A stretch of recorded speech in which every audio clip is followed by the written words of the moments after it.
Musical adaptation has ancient origins. The first who approached this kind of translation was Martin Luther, pioneer of the Protestant Reformation.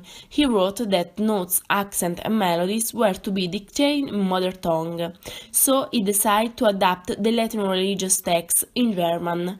We don't have many documents and study about musical adaptation because it is a field in developing, but we can take into consideration the translation methods developed by Roman Jacobson in his masterpiece Linguistic Aspect on Translation. Jacobson distinguished three kinds of translation: rewarding translation that is given by the interpretation of verbal signs using other word signs in the same language, interlingual translation that is given by the interpretation of verbal signs using verbal signs of another language, intersemiotic translation that is given by the interpretation of verbal signs using non-verbal signs. According to Jacobson, all the things related with art cannot be translated. It's only possible to realize a creative transposition. For a translator, to adapt a musical text is an art challenge, and Peter Law, a professor of the University of Canterbury, is considered one of the most important collaborators in the musical adaptation. Law, to support the song's singability, developed the pentatron principle that includes 5 parameters. Singability, that is the phonetic identity of translated text. Sense, that many times is used by the translator to justify a change in the meaning of original song. Unnaturalness, in which Law underlined 2 words, range and the word order. If these elements are not considered by the translator, the musical text will be unnatural. Rhythm, about which Law said that the translator must respect the original rhythm of the composer. Rhyme, about which he underlined that the translator don't use the same type of rhyme as the original text. In recent years, we can find important musical adaptation.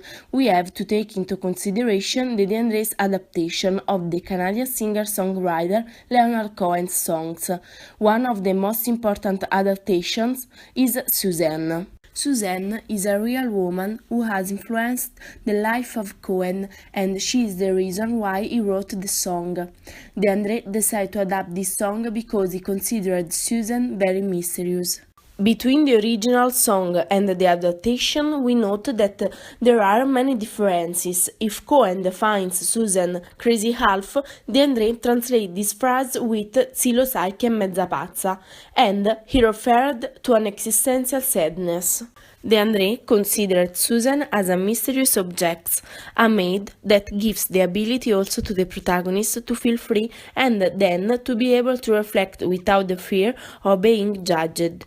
In the second stanza, when speaking of Jesus, you can notice the fairly strong intervention of DeAndre, a choice linked to a religious belief and to a cultural difference.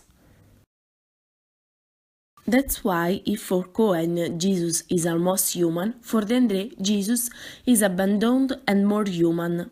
In the third stanza, DeAndre decides to change the verse concerning the Salvation Army too. The Salvation Army is an international evangelical movement born in London in the 19th century. The most curious aspect of the association is that it has a militaristic structure, and DeAndre's choice was to totally omit the reference to the Salvation Army, because the Salvation Army has had less importance in Italy. Desolation Row is the last track of Dylan's second electric chapter, Highway 61 Revisited, published in 1965. This song is made up of 10 stanzas, where there is a description of the characters and a description of what happens in Desolation Row.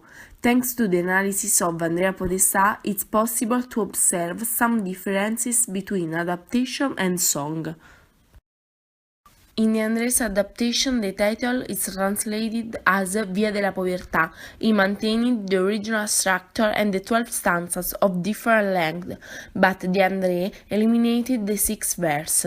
Dylan, unlike DeAndre, does not use many rhymes, but in DeAndre the use of rhyme is constant, in particular the use of alternate rhyme.